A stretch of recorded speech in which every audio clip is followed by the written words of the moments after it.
Kita bersyukur hari yang indah Tuhan sediakan bagi kita lagi, dan begitu hebat ya Tuhan yang semalam larut malam pulang dari Haji Batak, namun masih bergairah, bersemangat untuk datang merayakan ibadah Natal pada hari ini. Amin.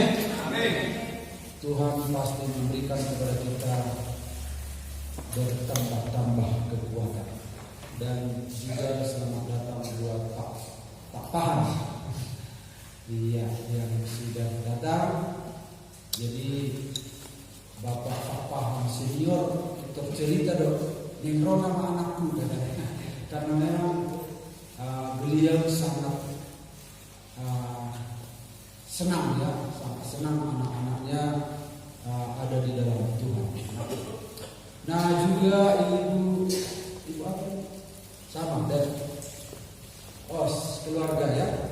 Oke, Tuhan berkati. Nah, ini adalah puncak perayaan Natal. Tadinya kita berpikir karena kemarin tanggal 24 Minggu, ini hari Senin tanggal 25. Karena betapa padatnya aktivitas, bagaimana ya kalau tanggal 25 dikosongkan itu. Jadi tapi ada masukan-masukan dari anak-anak Tuhan, karena tanggal 25 adalah puncak Natal Kristen seluruh dunia. Kemudian kita adalah sebuah gereja otonom, alangkah baiknya ibadah itu dibuat. Akhirnya terjadilah ibadah pada hari ini, dan ternyata Bapak Ibu memperlakukan hari ini seperti ibadah raya umum, dan Tuhanlah yang memberikan semangat itu bagi kita sekalian. Amin. Mari kita lihat firman Tuhan dalam Kisah Rasul pasal 4 ayat 12. Kisah Rasul 4 ayat 12. Kita sudah membahas ini, dan jemaat-jemaat juga sudah mendapatkan jatah ini ya.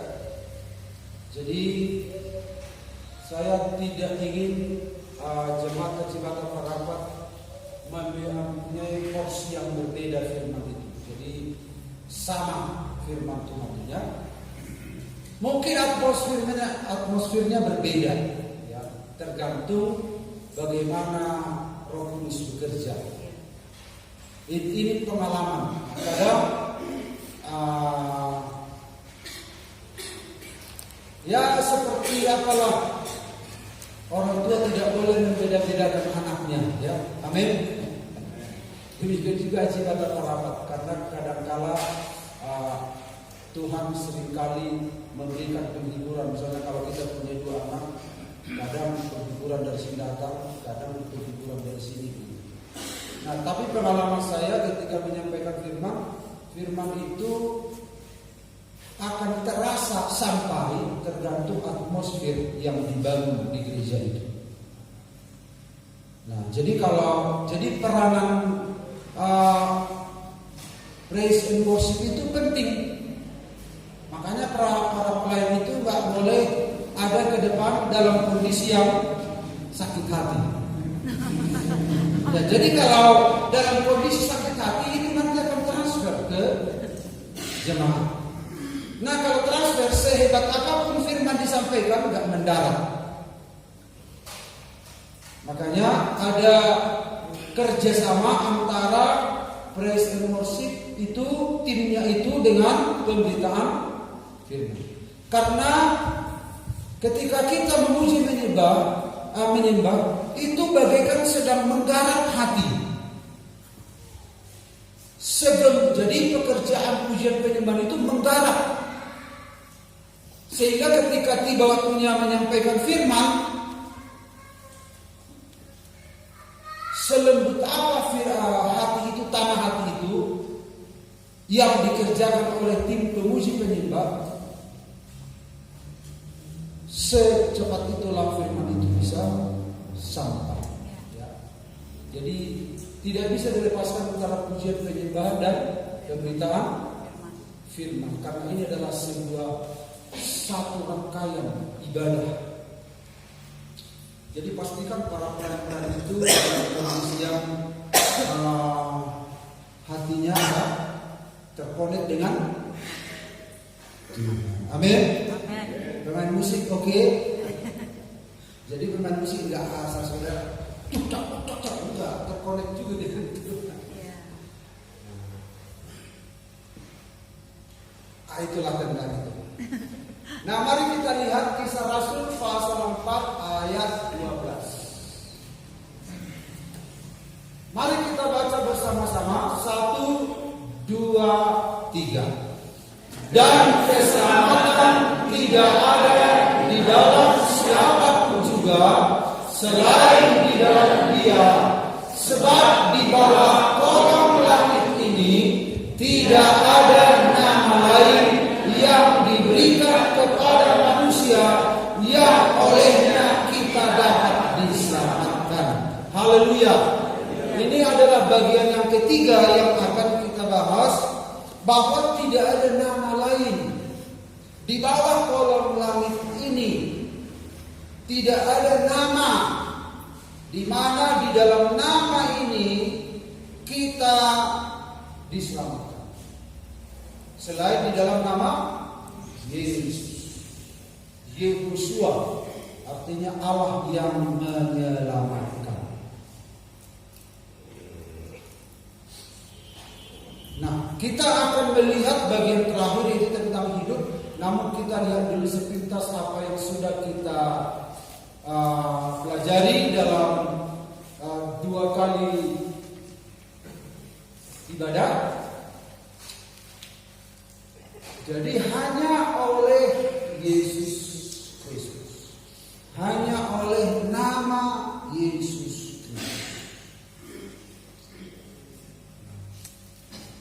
Saya buat di sini hanya oleh Yesus Kristus untuk memastikan bahwa satu-satunya, satu-satunya, tidak ada yang lain. Amen. Oleh Yesus Kristus. Bukan pada nama ini, bukan nama ini, bukan nama ini, bukan nama ini. Bukan nama malaikat, bukan nama malaikat Gabriel, malaikat Mikael, malaikat makhluk surgawi, atau orang, tokoh, nabi, atau Musa, atau Daniel. Tidak, tetapi hanya di dalam satu nama, yaitu Yesus Kristus. Tidak ada dua nama. Nah, kata Yesus kepadanya, "Akulah jalan." Jalan adalah penghubung antara satu tempat ke tempat lain. Itu definisi jalan secara fisik. Ya. Jadi kalau mau ke Mutu harus ada jalan. Nah, jadi jalan begitu penting untuk menghubungkan. Jadi kalau kita ibaratkan dunia ini dengan surga, bagaimana jalannya? Bagaimana cara menghubungkannya?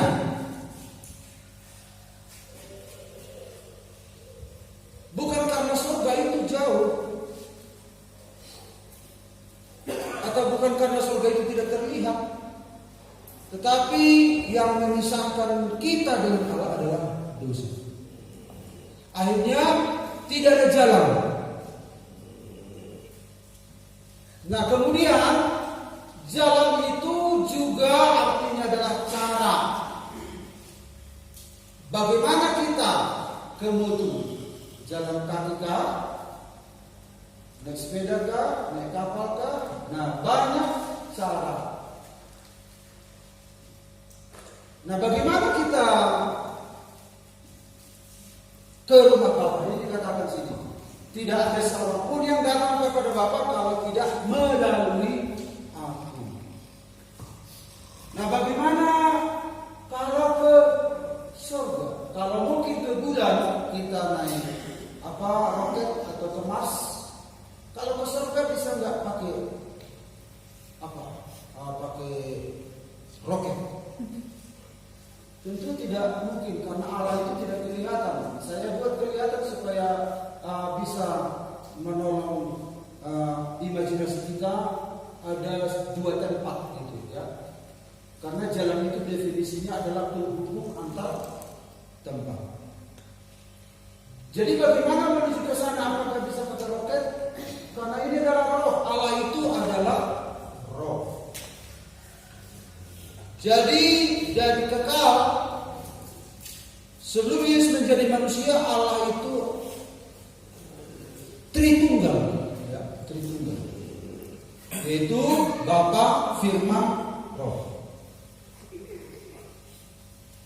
Bagaimana bisa mencapai ke sana? Makanya Yesus mengatakan tidak ada seorang pun yang datang. Makanya sejauh teropong bintang meneropong. Jadi manusia berusaha menciptakan sebuah alat untuk meneropong benda-benda angkasa luar. Ketemulah apa? Galaksi. Banyak galaksi, miliar galaksi.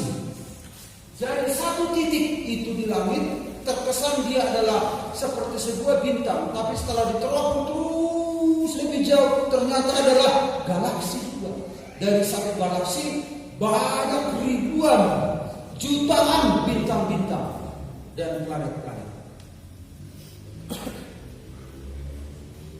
Tetapi sehebat apapun teleskop itu melihat ingin mengetahui jagat raya, gak ketemu surga, gak bisa ketemu surga. Mungkin kalau astronom itu mau ke bulan, oke, ada jelas. Kalau ke Mars, oke. Jadi rencana ilmuwan sekarang mau ke sini, ya. Sudah dibuat cara ke sana. Tetapi mau ke sini nggak kelihatan ini. Roh Allah itu adalah roh. Ditemukan miliar galaksi, tapi tidak bisa dideteksi keberadaan Allah atau surga. Bagaimana mau ke situ? Tetapi tempat itu jelas ada. Dan pencipta semuanya itu adalah Allah.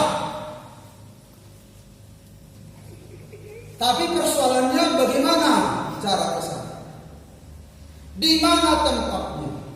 Alkitab mengatakan Allah itu tidak jauh. Dia bisa, sebenarnya bisa diraba. Dia dekat. Tapi gak kelihatan. Tapi kenapa sepertinya jauh? Padahal dekat, gak kelihatan. Karena dosa. Nah, karena itu Bapak Ibu,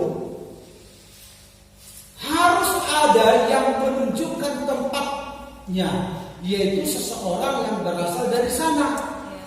Harus ada yang menunjukkan. Siapakah itu? Yesus Kristus. Alkitab mengatakan tidak ada seorang pun yang telah naik ke surga selain daripada Dia yang telah turun dari surga, yaitu Anak Manusia. Harus ada yang turun dari sana memberitahukan ke bumi dan menunjukkan tempat itu. Siapakah Dia? Yaitu Allah yang menjadi manusia. Jadi entah surga mana yang sedang dicari orang. Mereka tidak percaya sama Yesus, tapi ceritanya adalah ingin ke surga. Mereka mengatakan banyak jalan ke surga. Dari agama ini kan tujuannya ke surga, agama ini kan ke surga, agama ini kan ke surga. Tapi Yesus mengatakan, akulah jalan. Oke lah, kita nggak boleh berdebat tentang surga agama lain. Tetapi yang jelas surganya berbeda. Bukan surga yang dimaksud oleh Yesus Kristus. Siapa? Nah, Jadi kalau kita perhatikan, tidak ada seorang pun yang telah naik ke surga. Jadi kalau ada orang mengatakan, ada pendeta yang mengatakan, aku sudah bolak-balik naik turun surga katanya. Sementara Yesus mengatakan tidak seorang pun. Sementara orang mengaku ini, sebentar dia ke surga, sebentar ke bumi, ke surga bumi, surga bumi, luar biasa.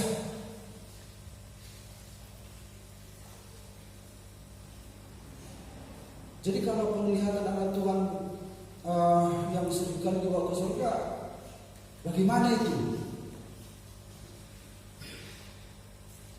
Surga itu dalam heaven ya, langit. Jadi di atas gitu. Uranus. Ya boleh saja dibawa anak Tuhan itu ke surga, tetapi bukan kepada pusat, ya kepada pusat dari Sang Pencipta itu. Jadi harus diperiksa ya, karena nanti ketika Yesus datang kembali, baru orang percaya akan dibawa kemana? Ke rumah Bapa.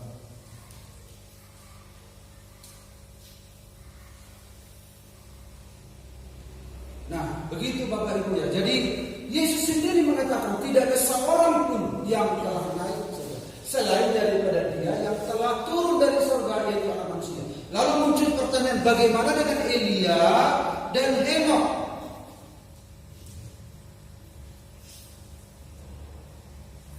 Kalau Yesus mengatakan demikian, berarti bukan definisi surga yang dimaksud Yesus yang dimasuki oleh Henokh dan Elia. Jadi artinya karena alam roh ini begitu kompleks Bapak Ibu, tentu apa yang dikatakan Yesus ini pasti benar. Amin. Pasti benar. Mungkin pemahaman kita tentang firman Tuhan itu masih terbatas. Kalau Elia diangkat ke langit, Henokh juga diangkat, pastilah langit yang dimaksud berbeda dengan yang dimaksud oleh Yesus, karena Allah itu misteri ya. Allah itu misteri, dan kita tidak bisa membuat surga itu hanya sekedar sebuah tempat.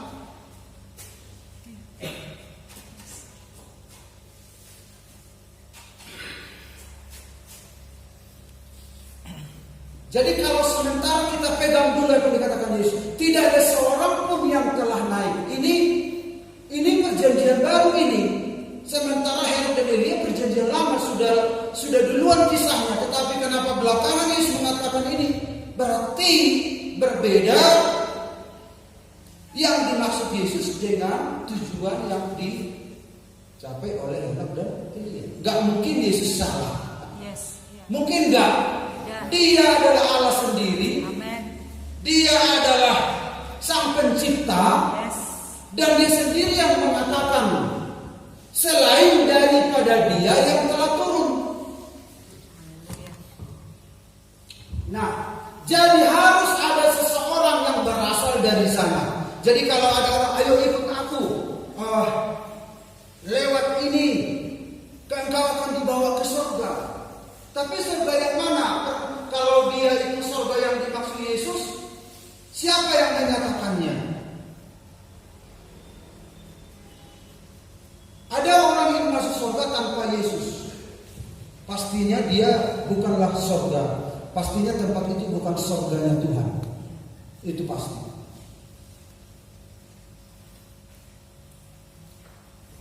Nah, kemudian yang berikut, karena tujuannya adalah Bapa, ini tidak ada seorang pun yang datang kepada Bapa. Karena tujuannya adalah Bapa, berarti harus ada yang pernah melihat Bapa. Nah, karena di alam roh ini kan ada roh-roh.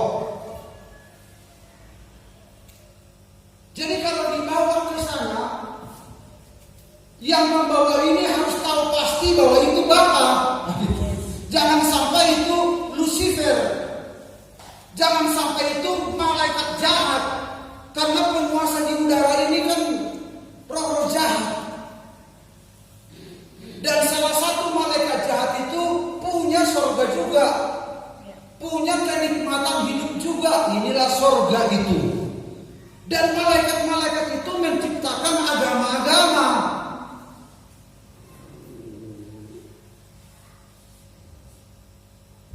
Jadi pastinya adalah surga yang dimaksud Yesus adalah rumah Bapa yang kekal, yaitu Bapa sendiri, dan harus ada yang pernah melihat. Artinya bukan hanya melihat, dia berasal dari sana. Dan Alkitab mengatakan tidak ada seorang pun yang pernah melihat Allah. Tidak ada yang pernah melihat Allah, tidak pernah. Tidak pernah. Bahkan nanti kalau kita ke surga, kita nggak melihat Allah yang adalah roh. Hanya satu yang menampilkan Allah itu, yaitu Yesus. Jadi Yesuslah satu-satunya yang menunjukkan Allah itu supaya bisa dikenali. Yesus adalah gambar dan wujud Allah. Satu waktu murid-murid berkata, Yesus tunjukkanlah Bapa itu kepada kami. Apakah kami tidak tahu? Barang siapa yang melihat aku telah melihat Bapa. Jadi satu-satunya saudara-saudara yang menunjukkan Allah yang tidak terlihat itu adalah Yesus Kristus. Dan tidak seorang pun yang pernah melihat Allah. Tetapi anak tunggal Allah yang ada di pangkuan Bapa, artinya dia itu bersama-sama dengan Allah. Pada mulanya adalah firman, firman itu bersama-sama dengan Allah, dan firman itu adalah Allah, artinya satu dengan Bapa.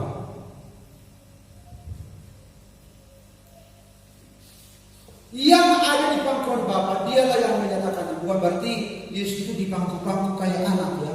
Ini adalah istilah yang dipakai Tuhan, istilah manusia yang dipakai Tuhan. Jadi banyak istilah manusia yang dipakai Tuhan supaya manusia mengerti. Misalnya, di tangan kanannya ada panjang umur, di tangan kirinya ada kekayaan. Yang menjadi pertanyaan, roh punya tangan. Kenapa dikatakan tangan kanan, tangan kiri? Supaya manusia bisa tertolong pikirannya. Karena manusia itu punya tangan. Mata Tuhan ada di segala tempat. Lalu kita pikir, berarti ada mata. Apakah mata Tuhan ada di segala tempat seperti yang kita bayangkan? Semua mata. Artinya dia maha tahu. Jadi kalau di mana ada mata Tuhan berarti dia maha tahu. Bukan berarti matanya ada di sana. Jadi Tuhan menggunakan istilah manusia supaya manusia itu mudah mengerti. Tapi sesungguhnya dia adalah roh. Allah itu roh. Jadi hanya Yesus yang bisa menunjukkan Allah yang benar dalam wujud manusia. Jadi untuk menjadi jalan keselamatan harus ada yang pernah melihat Bapa. Tapi Alkitab mengatakan, Yesus mengatakan tidak seorang pun yang pernah melihat. Hanya dia, karena dia punya kapasitas Allah. Ya. Roh Kudus pun nggak bisa kita lihat. Roh Kudus turun seperti burung merpati. Tapi kan burung merpati bukan Roh Kudus. Tapi dia datang dari atas seperti burung merpati. Artinya dia punya pribadi. Tetapi kalau disentuh kan dia bukan benda. Dia adalah roh. Nah itulah kehebatan misteri dari Allah kita itu. Dia adalah jalan. Jadi ketika Yesus mengatakan akulah jalan, tidak ada seorang pun yang datang kepada Bapa kalau tidak melalui aku. Jadi saudara-saudara harus ada seorang yang turun. Bapak Ibu lihat sedang turun dari atas. Turun dari atas dan menjadi manusia, lahir di kandang domba. Kembali bukan untuk mati menebus dosa, tetapi untuk menjemput orang-orang pilihannya. Satu waktu dia akan datang kembali menjemput orang-orang pilihannya, lalu dia akan membawa orang percaya ke rumah Bapa. Jadi kalau ada yang meninggal, orang Muslim meninggal, ditulis di situ adalah seringkali pendeta berkhotbah, selamat jalan ke rumah Bapa. Di papan rumah, selamat jalan ke rumah Bapa. Sebenarnya bukan rumah Bapa masih, tapi di Firdaus. Makanya disebut RIP, rest in peace, beristirahat dalam damai. Di mana beristirahat orang mati yang percaya sama Tuhan? Di Firdaus, belum rumah Bapa. Tetapi tidak masalah, toh juga tujuannya ke sana. Tapi karena ini menyangkut pengetahuan, sebenarnya tempatnya adalah di Firdaus. Suatu waktu ketika Tuhan datang, maka orang mati akan dibangkitkan. Roh-roh percaya dari Firdaus itu akan berjumpa dengan tubuhnya dalam kubur dan bangkit, kemudian akan dibawa ke rumah Bapa. Baru itu namanya rumah Bapa. Tapi yang jelas kalau sudah di Firdaus itu sudah berakhir di rumah Bapa. Jadi hanya Yesus jalan. Amin. Yesus sendiri yang mengatakan, bukan saya. Yesus sendiri yang mengatakan. Lalu yang berikut kita lihat, kita masuk kepada poin kedua, kebenaran. Akulah kebenaran. Jadi ketiga poin ini adalah puncaknya adalah kelayakan untuk masuk ke rumah Bapa, yaitu ada jalan, ada kebenaran, hidup. Kemudian dilanjutkan, tidak ada seorang pun yang datang kepada Bapa kalau tidak melalui aku. Berarti harus ada dulu jalan, lalu kebenaran dan hidup. Apa itu kebenaran? Nah, kita sudah melihat ilustrasi ini kemarin. Berbagai standar kecantikan. Orang Dayak cantiknya begini. Nah, orang suku Himba cantiknya begini. Ini kita sudah lihat kemarin bahwa mereka ini tidak pernah mandi. Dan rambutnya ini dicampur dengan tanah liat dan oker, lalu dijalin rambutnya sedemikian rupa, dan mereka adalah orang yang paling cantik. Bapak Ibu mau tidak mandi? Ini tidak mandi, tapi mereka menganggap itu cantik. Kalau Bapak Ibu mandi 3 kali sehari, si Mega pergi ke sana, aku pasti paling cantik di sana. Mungkin Mega paling jelek, karena cantik menurut mereka adalah begini.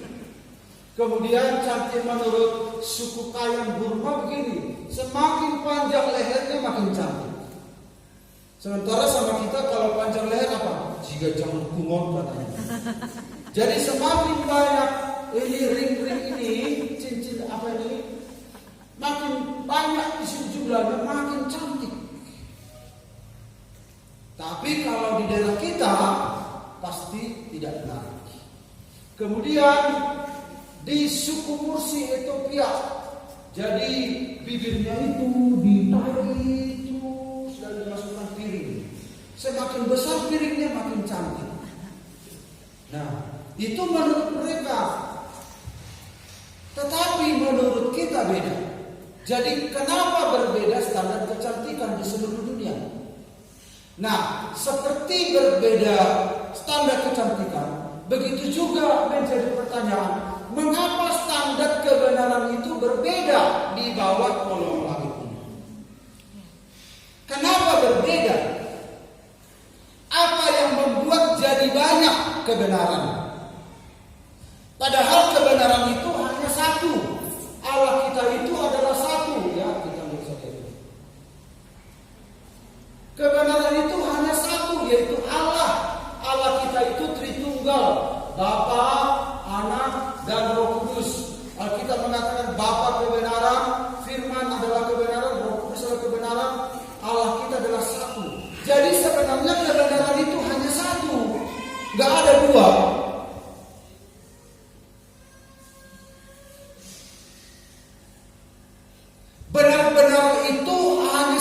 dia itu Allah.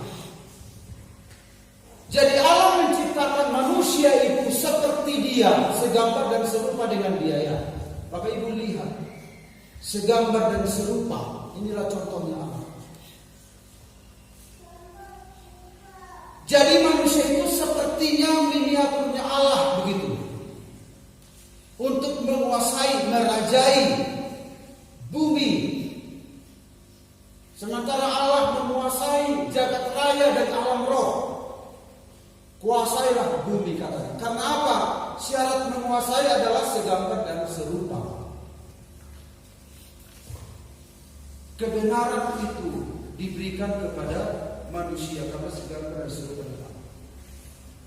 Tetapi apa yang terjadi? Manusia jatuh ke dalam dosa, manusia berubah. Jadi berubah bentuknya. Berubah gambarnya. Seiring dengan waktu dia berubah, makin rusak. Bapak Ibu bandingkan. Manusia semua menjalankan apa yang benar menurut dia. Akhirnya kebenaran berbeda-beda. Kebenaran menurut politisi berbeda. Kebenaran menurut pemerintah berbeda. Kebenaran menurut gereja berbeda. Kebenaran menurut gereja A, B, C berbeda. Kebenaran menurut bangsa ini berbeda. Tadinya satu kebenaran, hanya Allah kebenaran, dan manusia juga memiliki kebenaran. Karena segambar dan serupa dengan Allah. Karena manusia itu berdosa, manusia itu jadi banyak kebenaran. Standar-standar kebenaran. Apa yang benar menurut orang Belanda beda dengan benar menurut kita. Menurut orang Belanda, narkotika itu bebas di Belanda. Tidak ada tidak ditangkap polisi, bebas. Ganja. Kalau kamu mau sehat ya kendalikan dirimu gitu. Gak ada, bebas saja kalau mau pakai, kalau enggak. Jadi kembali ke diri masing-masing. Ternyata yang terlibat narkoba di sana gak banyak, walaupun bebas. Sementara di Indonesia dilarang, tapi di Parapa Haji Bata sudah banyak ditangkap. Judi juga demikian dan lain sebagainya. Di Amerika pun judi bebas, minum-minum pun bebas. Kembali kepada dirimu. Kalau kau tahu itu merusak, ya jangan minum. Jadi kebenaran di sana beda di sini. Kenapa banyak begitu standar-standar itu? Karena apa? Karena itu adalah produk dari manusia yang hancur, berdosa. Kebenaran manusia bagaikan kain yang kotor. Akhirnya menciptakan kebenaran. Akhirnya muncullah salah satu orang Batak. Kalau pesta orang Batak mau bergodam, sebelum dimulai godam, tangan kotor. Al-walu hajatu situan natorok. Jadi melapor dulu kepada masyarakat ini untuk memulai godam. Kemudian al-walu hajatu pangisini hutang. Mereka nggak tahu pangisini itu pasti adalah roh yang tidak kelihatan. Yang terakhir al-walu hajatu habonaron dingdong. Baru masuk ahad, godam mula-mula. Untuk memulai godam harus melapor dulu ke habonaron, kebenaran. Jadi iblis pun punya paham kebenaran. Jadi banyak kebenaran bertebar di mana-mana. Menurut dia itu benar. Ada banyak standar yang ditetapkan orang. Itu diakibatkan oleh dosa ini. Itu adalah produk dari manusia dosa. Lalu bagaimana supaya manusia itu punya standar yang benar? Akhirnya apa yang terjadi? Yesus datang ke dunia. Yesus adalah gambar dan rupa Allah. Akhirnya ada perbandingan antara manusia Yesus dan manusia.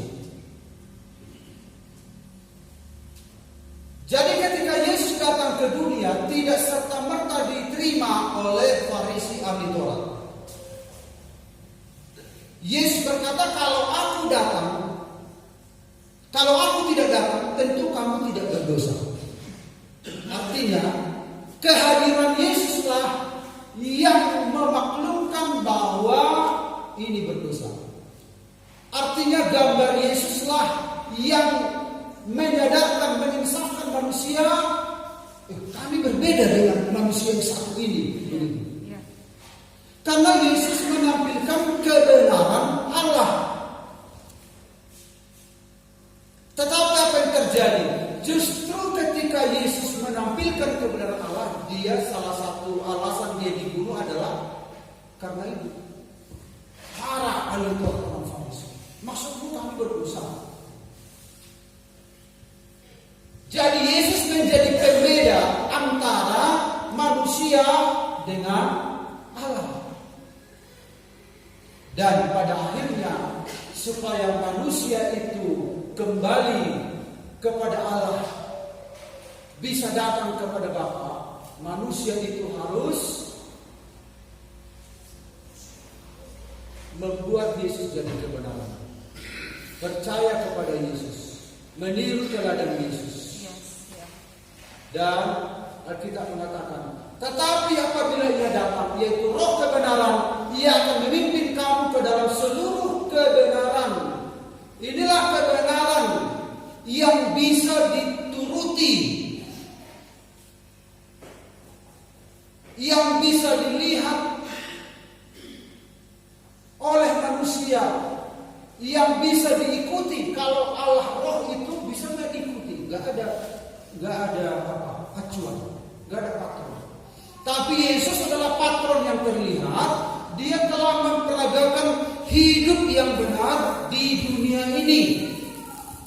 Dan manusia supaya bisa datang kepada Bapa, mau tidak mau harus mengikuti Yesus yang adalah kebenaran.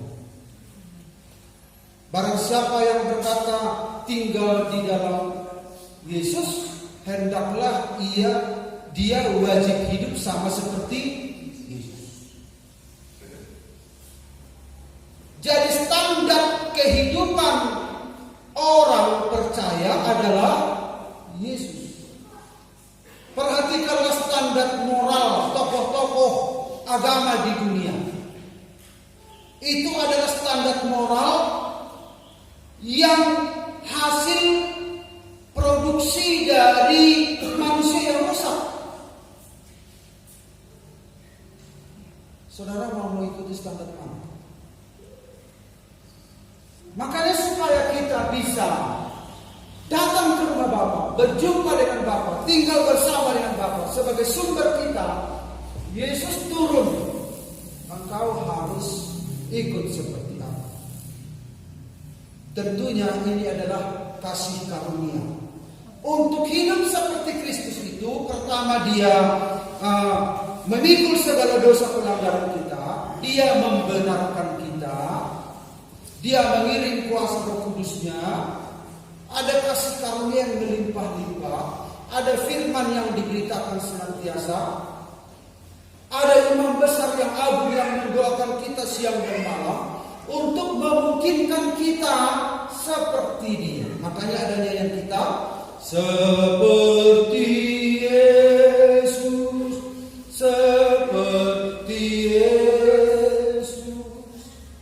Jadi kalau bukan Yesus standarnya, standar kebenarannya, Bapak tidak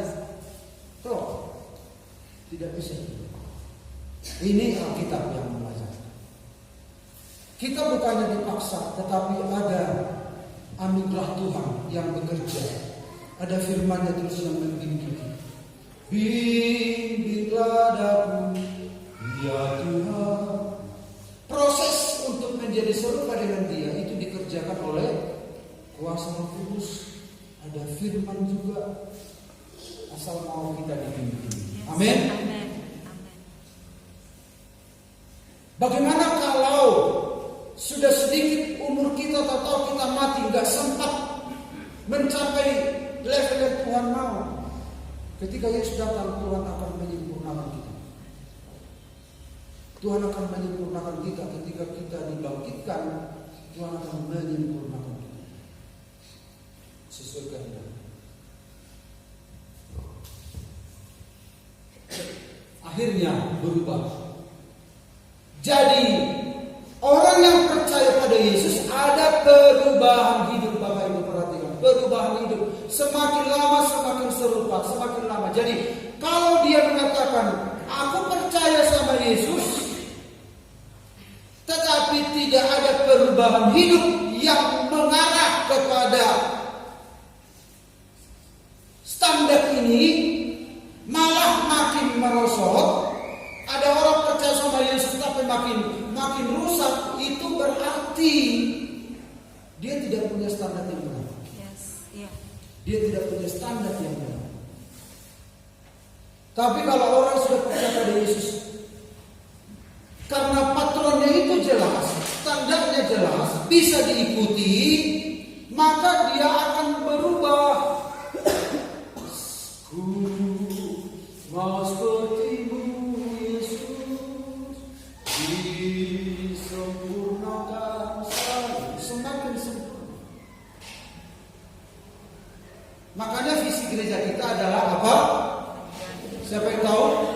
Menjadi garam dan terang melalui apa? Perubahan hidup yang semakin serupa dengan Kristus. Perubahan hidup kita itu yang menggarami. Amin. Perubahan hidup kita itu yang menerangi, bukan perkataan kita. Perkataan kita ya siapa kita kalah jago, kalah ngomong dengan orang lain. Orang lain kan jago pidato tentang firman kan. Setiap hari firman Tuhan.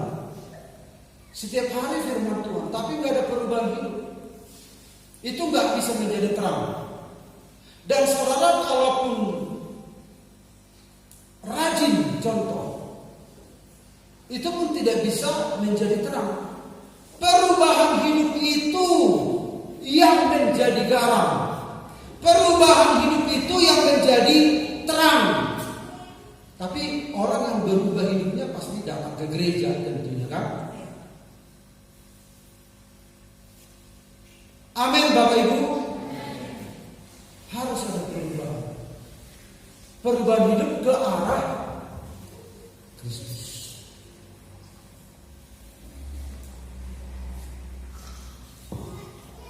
Ada lagu sekolah minggu, waktu saya ngajar sekolah minggu di Cianjur, ada lagu sekolah minggu situ. Aku percaya firman-Nya, aku percaya Dia akan kembali lagi. Ku percaya Dia mengubahku lebih mirip Dia.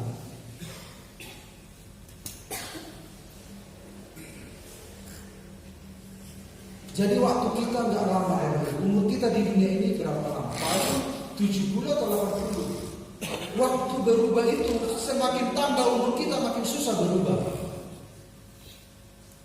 Tetapi bukan berarti tidak bisa berubah, bisa tapi makin susah. Makanya orang-orang muda selagi masih bisa diubah, di situ kesempatan. Karena kalau umur kita sudah bertambah, kita pedok dan narwaha. Bukan berarti nggak bisa berubah, tapi susah untuk dilakukan. Itu sama dengan apa? Misalnya kalau saya pergi ke tebing, kita melewati pohon karet. Waktu saya anak-anak naik Pemham dari Merapat ke Medan, lewat tebing. Lalu saya perhatikan, kenapa semua pohon karet ini miring gini ya? Seragam semua, kok miring semua? Lalu ada yang bilang, sejak kecil dia ditiup oleh angin, pelan-pelan ditiup angin, akhirnya bengkok sampai dideres tetap begitu. Jadi kalau masih lentur dia, harusnya dia ditegak. Bagaimana cara meluruskan kayu yang bengkok? Bisa enggak? Bisa. Tapi kemungkinannya dua. Kalau bukan kayu ini patah, yang membengkokkan yang patah. Holi-holi dinamai bengkok orang patah. Jadi daripada patah kita berdua.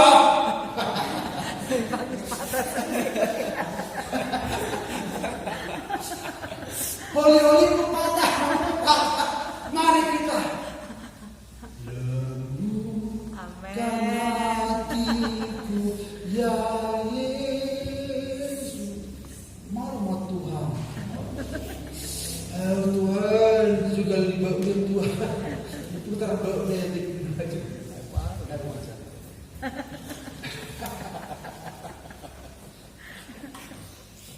Molok-molok itu ponggol. Holi-holi kan repot berdua, repot kita. Jadi mumpung masih, tapi selama hidup masih ada kesempatan kita diluruskan oleh Tuhan. Tapi yang semakin banyak umur kita butuh penyerahan yang banyak supaya dia lentur. Karena semakin tua kita sudah tertanam apa? Kebenaran-kebenaran. Sudah tertanam prinsip-prinsip. Tapi orang muda kan masih sedikit apanya? Memorinya masih sedikit, tinggal diisi gitu. Tapi kalau salah memasukkan informasi kepada database-nya ini, di situ bahaya. Tapi Tuhan penuh kasih karunia. Tuhan bisa menolong kita. Walaupun lambat, tetapi ada niat. Amin. Ada kerinduan, ada keinginan.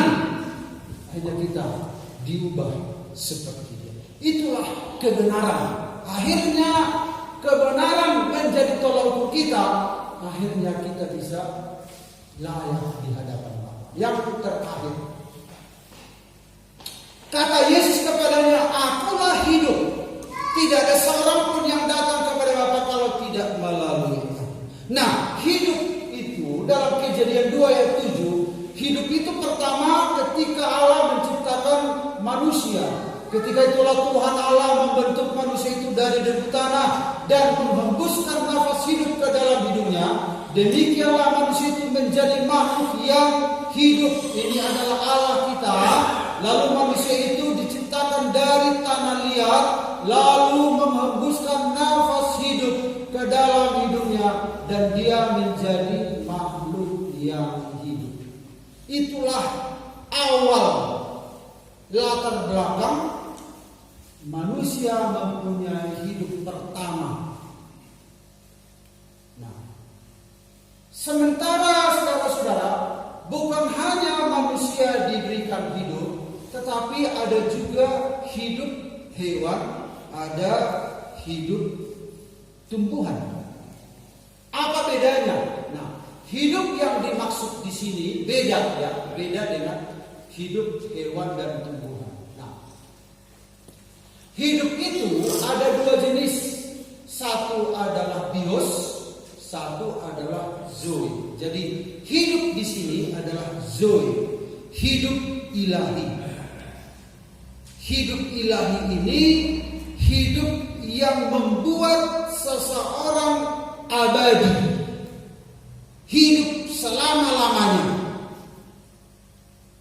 Sementara, kehidupan rohani, kehidupan spiritual yang memungkinkan manusia itu tidak mati. Kemudian ada kehidupan yang kedua, biologis, yaitu hewan, tumbuhan punya kehidupan yang punya standar rendah. Hidup yang dari Tuhan adalah standar tinggi. Karena hidup dari Tuhan bisa berkomunikasi dengan Sang Pencipta. Sementara hewan-hewan ini, mereka mempunyai hidup tetapi punya jangka waktu berapa lama mereka hidup. Nah, kemudian kita lihat Bapak Ibu, manusia itu bisa berkomunikasi dengan Allah dan bukan hanya hidup bernafas, tetapi punya hubungan yang intim dengan Allah. Jadi kehidupan ilahi ini menahan kehidupan manusia dari tanah liat ini untuk hidup abadi. Selain bertahan hidup abadi, juga bisa berkomunikasi dengan Allah Sang Pencipta. Karena Allah sendiri yang meniupkan roh yang hidup. Sementara ini adalah hidupnya diciptakan, tidak ditiupkan rohnya ke sini. Ini dibentuk dengan tangannya, ini diciptakan dengan firman. Tetapi semua bersumber dari tanah, sama-sama sumbernya dari tanah.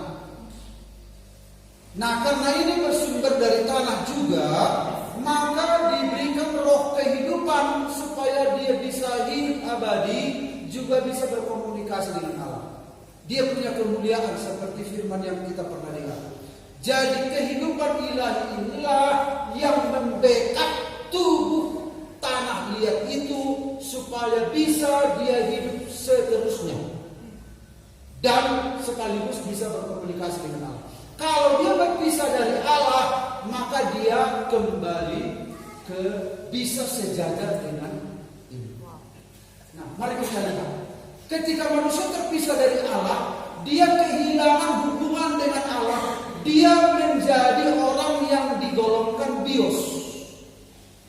Jadi orang yang di luar Tuhan memang sama-sama manusia, tetapi sama derajatnya dengan hewan dan tumbuhan. Makanya di dalam ilmu biologi manusia itu dipelajari juga karena digolongkan bios, ya. Nah, Alkitab mengatakan karena nasib manusia adalah sama dengan nasib binatang.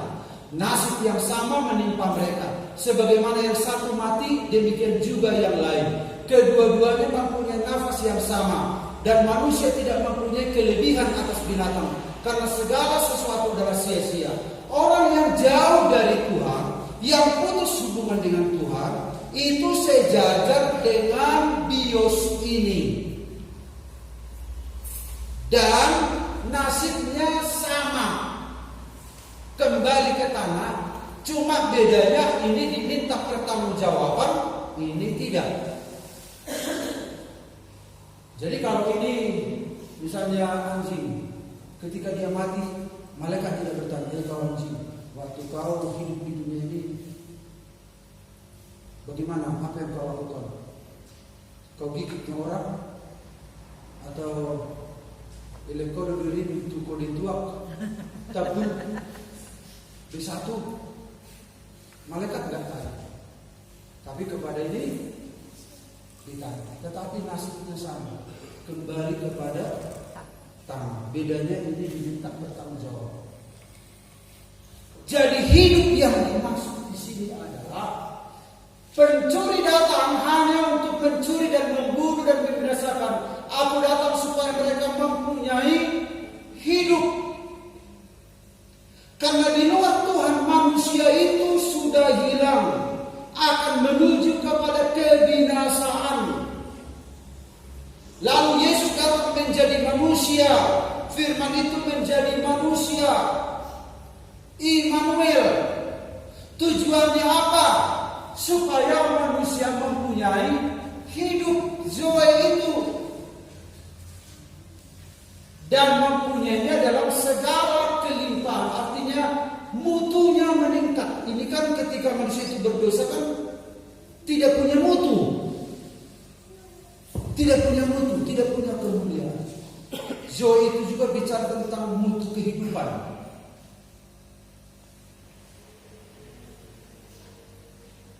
Pencuri yaitu iblis, mencuri, membunuh, membinasakan. Tetapi aku datang supaya mereka mempunyai joy dan mempunyainya dalam segala kelimpahan. Jadi yang melimpah itu bukan harta, bukan uang, bukan banyaknya kendaraan, bukan banyaknya kalung atau cincin. Tidak salah itu semua, saudara-saudara. Tapi bukan itu maksudnya yang melimpah. Karena ada gereja yang mengatakan kalau kau datang ke gereja ini dalam 1 bulan engkau akan membeli sepeda motor. Iman, beriman dalam nama Yesus. Dalam 1 bulan engkau akan dapat ini, engkau akan dapat ini. Jadi motifnya adalah apa? Harta benda. Karena Alkitab mengatakan bahwa harus berkah. kelimpahan. Yang dimaksud mereka berkelimpahan adalah harta benda yang akan binasa. Tapi yang melimpah dimaksud Tuhan adalah hidup itu hidup ilahi, supaya kita tidak mati. Dan caranya adalah apa yang telah ada sejak semula, yang telah kami dengar, yang telah kami lihat dengan mata kami, yang telah kami saksikan, dan yang telah kami raba dengan tangan kami tentang firman hidup. Itulah yang kami tuliskan kepada kamu. Hidup itu telah dinyatakan dan kami telah melihat, dan sekarang kami bersaksi dan memberitakan kepada kamu tentang hidup kekal yang ada bersama-sama dengan Bapa dan yang telah dinyatakan kepada kami.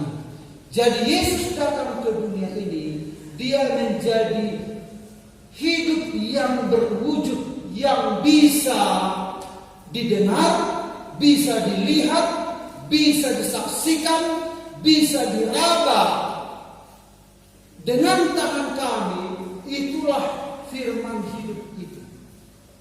Jadi hidup itu, yang adalah roh itu, berwujud. Makanya Yesus mengatakan, akulah hidup. Jadi hidup di sini bukan hanya sekedar bernafas, tetapi sebuah pribadi, seorang pribadi, karena dia adalah sumber hidup.